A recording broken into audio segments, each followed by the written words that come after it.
আসসালামু আলাইকুম।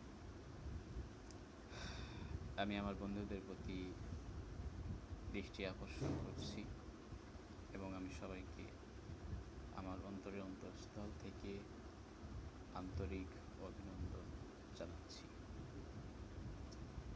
আশা করি আপনারা সবাই ভালো আছেন। আমি অনেক ভিডিও করি গান দিয়ে। আজকে আমি সরাসরি আমার ভয়েস দিয়ে আমি কথা বলতেছি। আমি একটা অভাগী মায়ের একটা অভাগী সন্তান।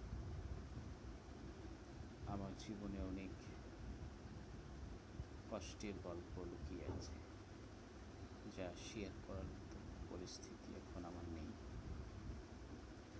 তা আপনাদের কাছ থেকে আমার একটাই শুধু চাওয়া, আপনারা আমার জন্য দোয়া করবেন।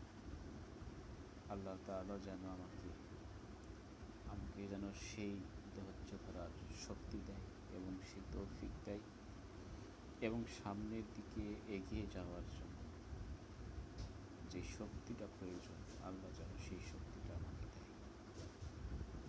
কারণ আজ একটা বছর হচ্ছে আমি যে কষ্টে ধুকে ধুকে মরতেছি। আমি আল্লাহর কাছে দোয়া করি